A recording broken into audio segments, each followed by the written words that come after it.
is a presentation of the Match Talk Podcast Network.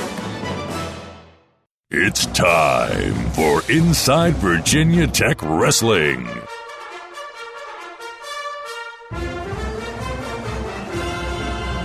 Now, let's join your host, three-time National Wrestling Writer and Broadcaster of the Year, Jason Bryant. Now up on Inside Virginia Tech Wrestling, we're going to meet one of the newest members of the Virginia Tech Wrestling coaching staff. That's 2012 Olympian, two-time All-American Jared Frayer. He is out in Las Vegas, soaking up the sun, sitting by the pool, just relaxed. Actually, no, he's out there going to be coaching some wrestlers from Virginia Tech in the Southeast Regional Training Center. First of all, Jared Frayer, welcome to Hokie Nation. It's good to be here, Jason. Good to be here. Now, we've known each other for quite a while now, and you've been at several different places. You've been at Harvard, which I'm actually wearing a Harvard shirt right now. You've been at your alma mater, Oklahoma. You've spent time in Iowa City. You've spent time up in Madison. And, of all those places you've been, what place has the best cheesesteak? The best cheesesteak, man. Anything that the word cheese falls into, you pretty much gotta go the Scotty route. So, Wisconsin's got some pretty solid cheesesteaks and cheese curds and anything that revolves around cheese. Yeah, not the first question you were expecting to hear here on the show. I can tell you that. But the first question is you got out of coaching right after the Olympic Games. You spent some time still back at Oklahoma. You got out of coaching. What was the enticement to get back into coaching, and why was Virginia Tech the place for you to do that? Well, getting out of coaching was, it was a move that I don't know that I anticipated, but at the time it was just the right move for myself and my family, and it was good to get back home and be around the grandparents and kind of to see that side of life, not the coaching side where you're busy and you're not around family, and so it was a great 3 years and something that we'll never take for granted. And I really, to tell you the truth, I wasn't looking to get back into coaching. I love coaching is my passion. It's, I did it as much as I could when I was in my job in Florida, but I guess, the opportunity and the logistics surrounding that opportunity was just too good not to really take a hard look at. And with the blessing of my wife and my family, and Virginia Tech was a no-brainer and a slam dunk. When we look at the reasons people moving get out of coaching, I did a story on you back in when I was working at USA Wrestling about you have a child with special needs. How important is the research about an area before you say, okay, we're looking at making a move? How much did you guys look at the surrounding area around Blacksburg and Christiansburg to say, like, all right, can our family function here? Is this something that my family outside of wrestling is going to be able to work with? It's a huge deal. It's a huge deal, no doubt.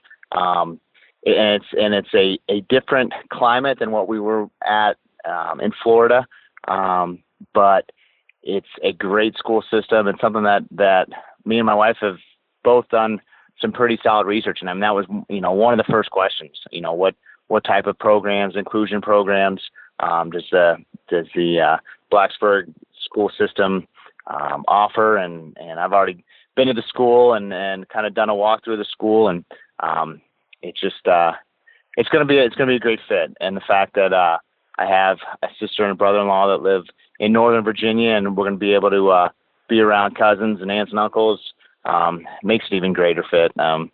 Chloe is my oldest daughter with Down syndrome, and she loves being around her cousins and loves being around wrestlers, and it's going to be a pretty awesome experience being that close to a college campus.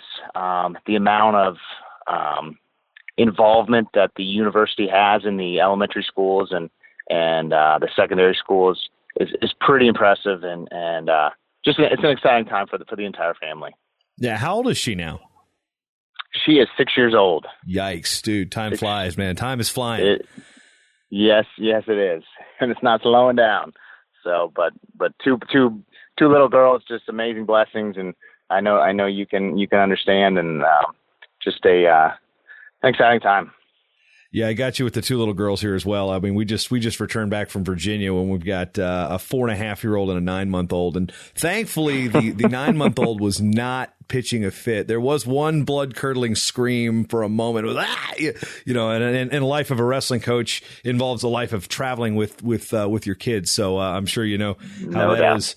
When we look at Virginia Tech and when your career ended, when you were at Oklahoma in 2002. The logical progression is go freestyle, coach, and then do whatever. You figure out, is that going to be a career? At that time, Virginia Tech really wasn't a factor, except maybe the note in 2002 was the year Scott Justice was the 1 seed and got upset. That was like the biggest news-making thing Virginia Tech had done in that era. What did you know about Virginia Tech? By my ex roommate, Rowdy Lundergreen. Yeah, it was at Oklahoma. And transferred to Cal State Fullerton. So, wow, I didn't even know that connection. So there you go. So don't mention that to anybody else in Blacksburg. Okay, let's get past the Rowdy Lundgren awkwardness. No. So when, what was the landscape like, what you remember about Virginia Tech? I mean, it was like they were there. Keith Moreland was the coach, but it really was kind of an afterthought in regards to Big Ten and Big 12 programs. Right. I definitely knew of Coach Moreland, and and then and I'd actually, Sean Gray, one of the few early All-Americans, I had actually wrestled him a couple times in Fargo. And so really, being able to follow him and knowing that name and seeing his success, that was, what I guess knew of Virginia Tech, not even knowing that, it's one of the top programs closest to my hometown, and the stuff that I didn't really even know or consider, and it's I'm learning quite a bit right now. A lot of people are asking what the relationship is like with Tony Roby. How did he draw you in? Because it's not like you guys were college teammates or something like that. And how did that relationship develop? And how does that phone call work when it says, "Hey, I'd like to bring you back to coaching, and it'd be here at Virginia Tech"? Well, in the past, when I was at Wisconsin, and actually, I believe a year I was at Oklahoma, him and Dresser had reached out to me to possibly join their staff, and the timing just wasn't there, and I wasn't at that point in my coaching career to where I was ready to make that move, and so we kind of formed a little bit of a relationship there. More of, thanks, but no thanks. I appreciate the opportunity, but, moving forward, I've always respected what they've done, and he's always been a guy that, has been, a stand-up guy, a coach that I've respected, and being able to watch guys from the outside looking in or being across corners from them, someone that you just, I don't know, you have that mutual respect for. And so once I got out of coaching, the whole Dresser thing kind of evolved, and I've known the Nordstroms since they were little kids, helped the brand and coached them at various clinics and camps. So I've always kept an eye out for Virginia Tech and how they're doing and whatnot, and knowing Mike Zadek as well as I did in the past. I was excited to see him in Blacksburg, and needless to say, coming full circle about, I guess it was literally 6 weeks ago, if not less, standing in the OR during a spine case at 7:30 at night, freezing my butt off. I get a voicemail. I kind of see the transcription of the voicemail, and I see Tony Roby.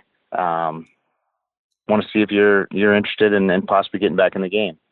So that's the initial, I guess, pulse that I got was a voicemail at 9 o'clock in a operating room during a spine case, and so the dialogue began.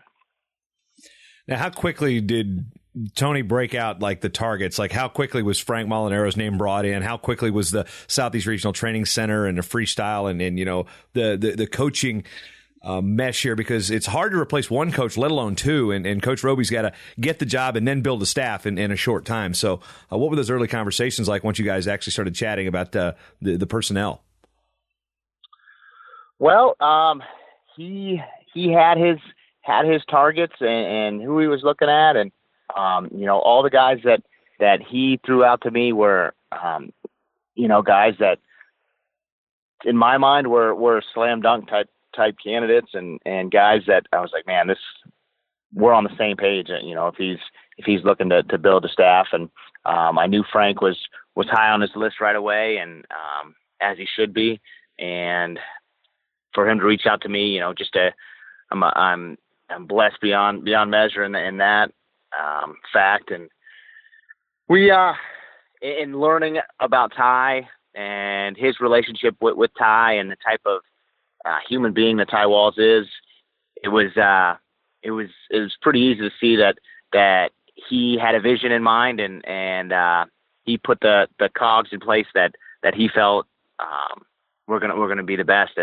And over the last 3 weeks, getting to know these guys and seeing us mesh with the team, seeing the team's excitement, and just the fact that these guys want Roby to be the guy and are excited to follow him, and the relationships he's built with the young men in the program.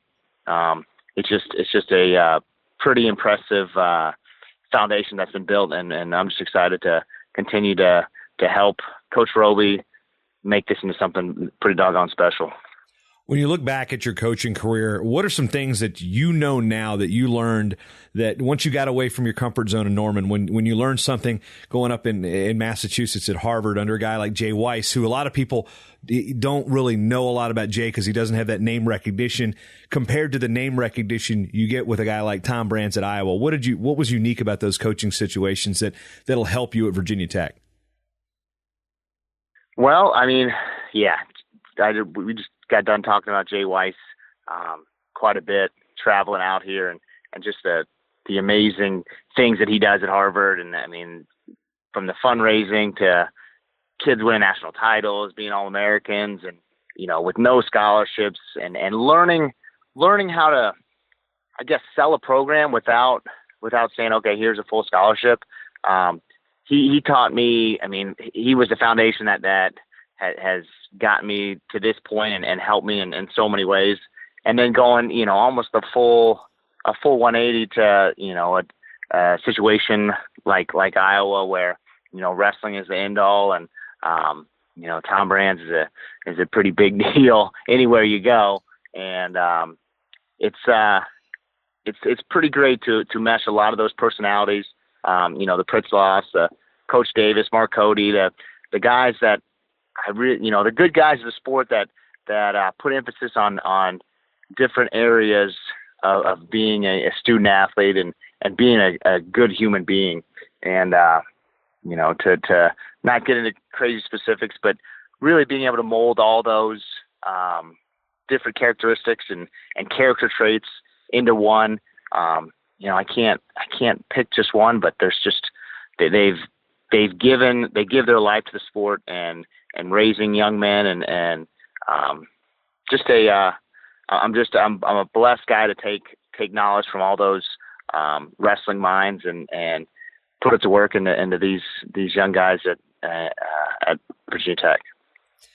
When you look back at your career as an athlete and having wrestled for a guy like Jack Speights, who he coached a little bit differently, according to people who wrestled for him at various places. And what was it about Jack Speights that you as an athlete were looking at and goes, you know what he did right there, I'm going to be able to use that as a coach someday?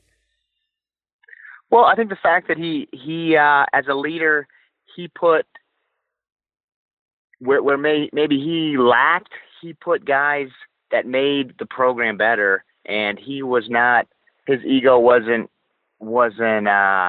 too big to have guys in place, great people surrounding him that could lead us to success, not only as individuals but as a program. And he was just a great mentor in that aspect, where he was putting the right guys in the right places teach, to show, to lead the right ways.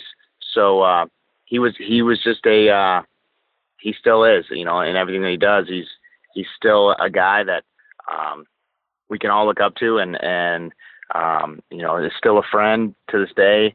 And he does. The ego is not there to where he will he'll put the guys in the right place. I mean, he's a leader in every aspect of it.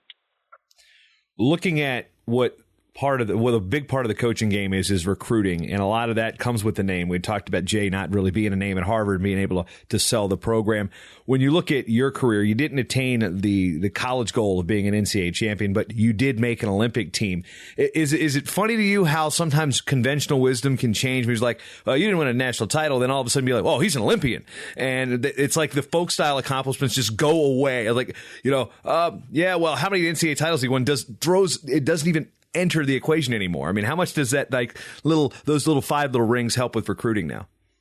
Hey, it's pretty special. It's it supersedes a lot of things, but it still goes back to the the relationships that you're building with these kids, regardless of I being out of the game and being able to watch other sports and seeing how some of these other coaches, the ones that weren't the All-American football players or basketball players, but the way that they lead and form these relationships, and how they, down the line, how these guys, owe their lives to these guys because they showed them a way out.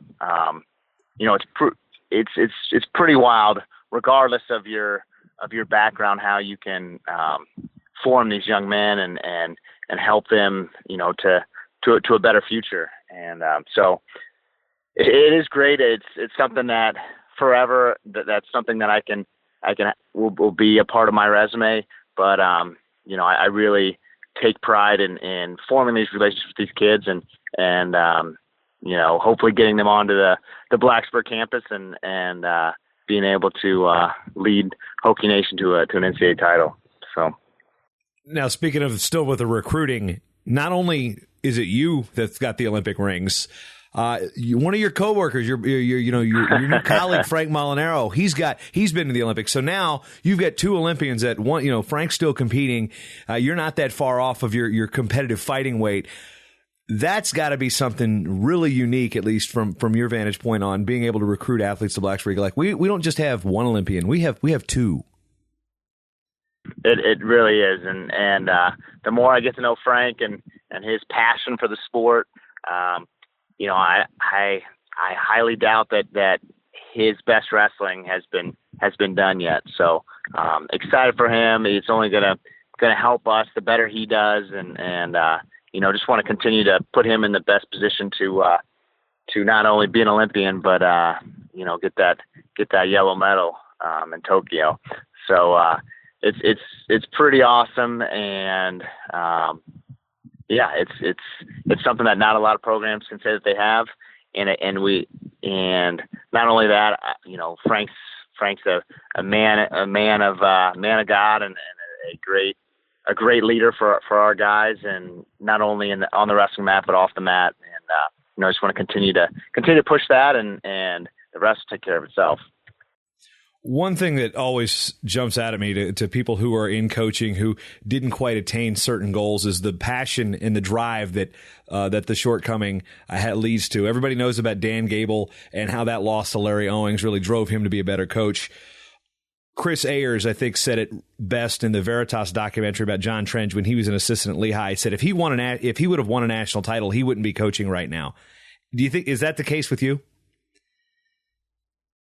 Well, I think I could try and get away from it, but just like it happened, it's gonna pull you back, and there's no doubt. I mean, those losses, and there was a lot of losses. There was a lot of second and third places, and but I think, regardless, putting all those things in perspective, if I was was able to win more than lose in a lot of those finals and in different things.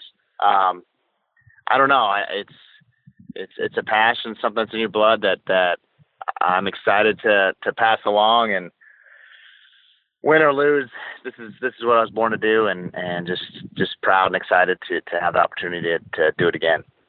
All right, now let's talk about what's going on right now as we're gearing up for what people term the off season. There's freestyle events. You got University Nationals, got the Open about to kick off with freestyle. Greco and women are doing their world team trials as we record this on April 27th. But what's it been like since you said yes and you've been in Blacksburg? I mean, what's that timeline been like, and what's it been like practice wise with the Southeast Regional Training Center and getting guys prepped for freestyle? Well, I haven't seen the percentage of guys on a roster be in more freestyle practices than has gone down in the last 3 weeks. Luckily, there's a little airline called Allegiant that flies from Clearwater, St. Pete to Roanoke, Virginia every Thursday and Sunday. So I've been flying up on flying up on Sunday evenings and flying home on Thursday evenings. So I've been commuting the last 3 weeks, staying in a hotel, and so I've been back and forth, and the excitement is off the charts in the Hokie wrestling room, and just excited. We got four studs out here that are excited to wrestle in the juniors.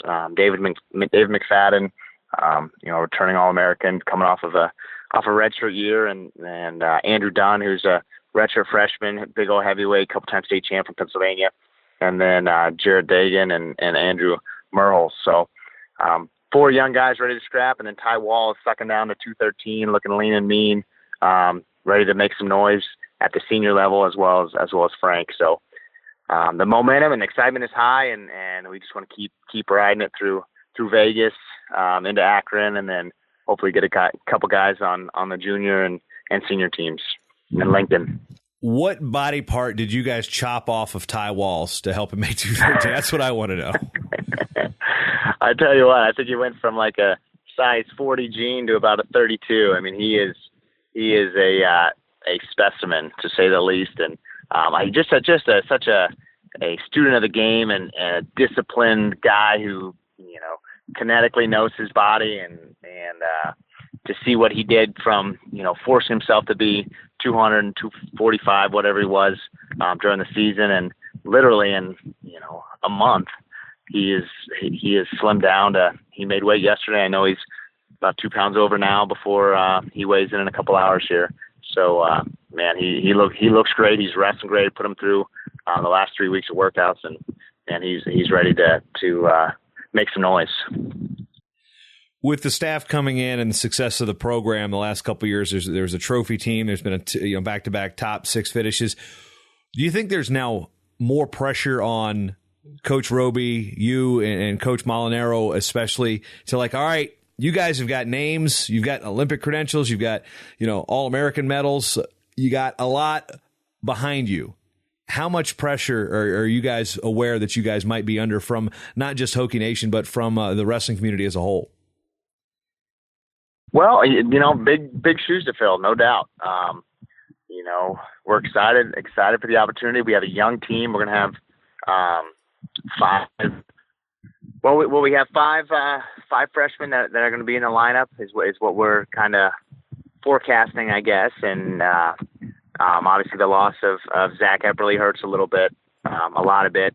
A talented guy that did a lot for the program, and so filling his shoes are going to be tough, but we wish him the best, and he's ready to move on, and we gotta find the next man up, and I think there's a couple guys that are excited to step into that role. So definitely, pressure makes diamonds, and we have to try and fulfill that pressure. So it's like I said, young team. We got some phenomenal guys coming in that are going to be true freshmen, and that's only going to set the bar even higher because they're guys that are chomping at the bit to get in the lineup. So we're fired up, and just gonna hit the ground running and see what we can do. Was the Zach Epperly decision, was that a surprise to you guys as a staff? No, it was pretty much I guess a foregone conclusion. It was known. I guess, to a guy like myself and Frank, we didn't understand until, really we got on campus and, Roby kind of filled us in, and the guys on the team knew. His locker had been empty for a while, so he's engaged and ready to move on in life, and we're excited for him, and wish him the best, and we'll find someone to fill those shoes, and like I said, big shoes to fill, but we'll make do. Yeah, definitely a unique situation there. Shifting gears completely, because one thing that the folks out in Hokie Nation may or may not know is I'm a huge Tampa Bay Buccaneers fan. And this is something we actually share in terms of our fanhood. And who should the Bucs draft here? That's what I want to know. That's the whole most important thing of this conversation. Who are the Bucs going to draft? Oh, man. I really wish they would have taken a look at your Minnesota guy, old Minnesota and former Sooner, Mr. Peterson, but that fell by the wayside. And I don't know. I think we got to get a stud running back, and whether it's Fournette or Cook, that's something we got to. I think it's worth looking at. Our wide receiver core looks pretty solid, and if we can't get a big stud lineman, then we need to get a running back. Yeah, I'm not really sold on Fournette. The talent, of course, is there, but and the Cook thing, because I wasn't the hugest Jameis Winston fan, because I'm one of these guys. Nor was I. Character counts, man, and you know what? Okay, he still hasn't screwed up much yet, so I'll give him the benefit of that there, that he's growing up. But I'd be interested to have two Seminoles there that may be familiar enough with each other to have some cohesion in that backfield. Yep. So there's definitely some excitement in Tampa Bay, and I know there's going to be a lot of guys trying to get me to be Redskins fans, but not going to happen. No. So I actually ordered this as I'm building my studio for the Matt Talk Podcast Network. It's a slow process, but on the wall, I've got a 1970. Actually, it's not on the wall yet, but I just got this off eBay. A 1979 Sports Illustrated with the Bucs undefeated, untied, and unbelievable. It was like, yeah, they were from the Yucks to the Bucs, and then there was, of course, the '80s, which was traumatic on both of us. But as we're winding up here, as you're getting ready to coach the guys up in Las Vegas, what are some things that Hokie Nation should know about Jared Frayer that they may not get in just the bio?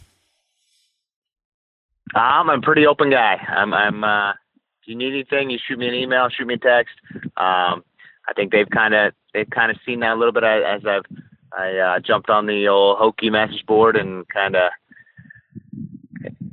shot out my excitement and let them know that I'm going to try and fill them in as much as possible. And I want to be an open book for the, between the fans and the program. So, don't hesitate to reach out. And, my little girls will be running around Castle Coliseum for the next foreseeable future. So, we're excited and we're jumping our whole lives into West Virginia wrestling. So we're excited.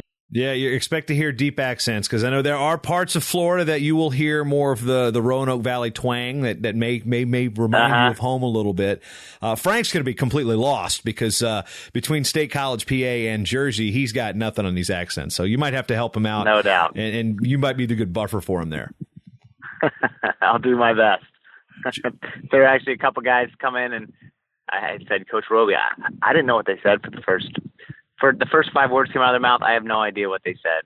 He's like, yeah, it'll take some time. You'll be okay. Yeah, and you've got to mesh Ohio, Jersey, Montana. You got to mesh everything in that wrestling room. That's for sure. West Virginia. Oh yeah, it's good times.